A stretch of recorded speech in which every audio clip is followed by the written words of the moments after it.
मैं डॉक्टर नरेश चंद्र गोयल, सह आचार्य हिंदी, MSJ, राजकीय महाविद्यालय भरतपुर, BA पार्ट सेकंड के विद्यार्थियों का प्रथम प्रश्न पत्र देव चल रहा है। भाग 6।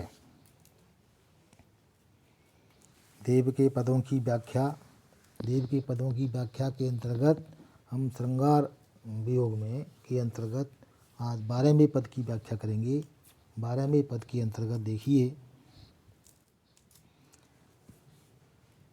देवन देखत यों दुत दूसरी, देखें जो दिन में ब्रज भूप में, पूरे रहीरी वही धुन कानन, आनन आनन ओप अनूप में।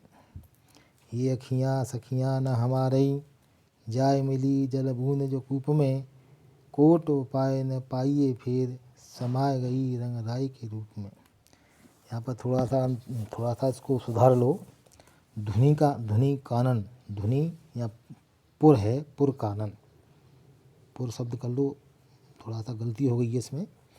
अब आप देखिए इस पद के अंतर्गत महाकवि देव द्युति कहते हैं प्रकाश को, द्युति प्रकाश, आभा, कांति, रूप पूरी भरना कहते हैं, पुर कहते हैं नगर को, कानन जंगल को, वन को कहते हैं, आनन मुख को कहते हैं, चेहरे को कहते हैं, ओप कहते हैं आभा, कांति को कहते हैं, अनूप अनुपम सौंदर्य को कहते हैं, कूप कुएं को कहते हैं, कोर करुणों, समाई समा जाना, मिल जाना, ये शब्दार्थ थे शब्दों के, कठिन शब्दों के।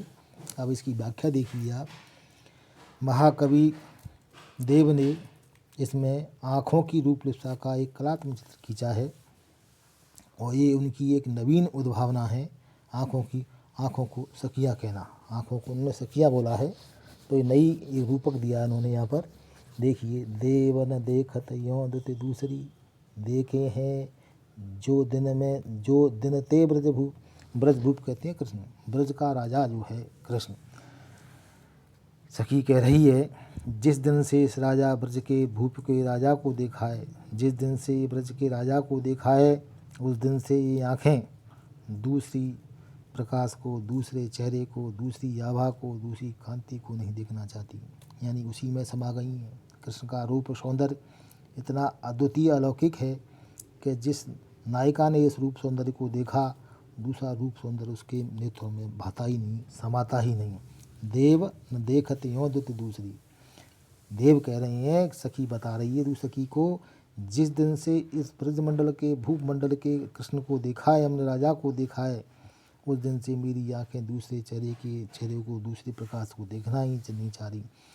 पूरी रहीरी, ये सखीरी, पूरी, ये सखी की दूसरी सखी जी कह रही है, तो कृष्ण के रूप सौंदर्य को वो पूरी तरह समा लिया है उसमें, उन्होंने पूरी तरह उसमें निमग्न हो गई है। वहीं धुनि कानन, पूरी तरह रहीरी, ये सखी पूरी तरह से इसको देख लिया है। उस दिन से ही वो किसी दूसरी आभा को देखना नहीं चाहती। श्री कृष्ण के रूप की द्युति ही समस्त नगर, आनन आनन ओप अनूप की, यानी समस्त पुर कहते नगर को, जंगल उसके मुख आन, मुख ध्यान, आनन ओप अनूप, इसकी अनूप अद्वितीयता लौकिकता उसमें भर गई है। उसकी अनुपम आभा से ही ये ध्यान मगन सी हो गई है मेरी आँखें, यानी पूरी तरह से, पूरी कानन, यानी नगर के, जंगलों की, चेहरे की इतनी भी आभा कांति है, अनूप अद्वितीय रूप से की भर गई हैं। ये अखियाँ सखियाँ, ये आँखें मेरी सखियों के समान हैं, न हमारी जाय मिली जल बूंद जो कूप में। वास्तव में ये देखा जाए, ये आँखें हमारी सखियों की तरह ही हमारी सहायता करने वाली हैं, जो जल की बूंद की भांत कुएं के जल में जाकर मिल गई हैं। जो जल बूंद जो कूप में, जिस प्रकार से कुएं की बूंदें कुएं में जाकर के मिल जाती हैं, उनको ढूंढना कठिन हो जाता है जब चाहे, उसी प्रकार से सखियों के बारे में भी कवि कह रहा है कि जो जल की बूंदों की भांत कुएं के समान जाकर मिल गई हैं, अब चाहे कोई करुणोपाय ही क्यों न करे, कोट उपाय न पाइए फिर, करोड़ों कितने भी उपाय करे फिर भी न पाइए, समाये गई रंग राय के रूप में। वह जिस प्रकार से कुएं की बूंदों कुएं में चली जाती हैं, उनमें अलग नहीं किया जा सकता, उसी प्रकार हे सखी ये मेरी आँखें कृष्ण के रूप में उसी प्रकार समा गई हैं, उनको कृष्ण से अलग नहीं किया जा सकता। रूप समाये गई रंग राय के रूप में, राय कहते हैं राजा के रूप, समाये गई कृष्ण के रूप में समा गई हैं, उसमें ढूंढना असंभव है। इस प्रकार कुएं के जल में गिरने वाली पानी की बूंद को ढूंढना कठिन होता है, उसी प्रकार से कृष्ण के सौंदर्य से समा जाने वाली दृष्टि को ढूंढना भी मुश्किल और असंभव है। इस प्रकार कवि यहाँ सखी के माध्यम से, आँखों के माध्यम से कह रहा है कि सखी की आँखें सहेलियाँ हैं, सहेलियाँ उसी प्रकार से एकाकार करती हो जाती हैं और सखी की बात को समाहित करती हैं। इस प्रकार आँखों की बातें आँखों में ही है।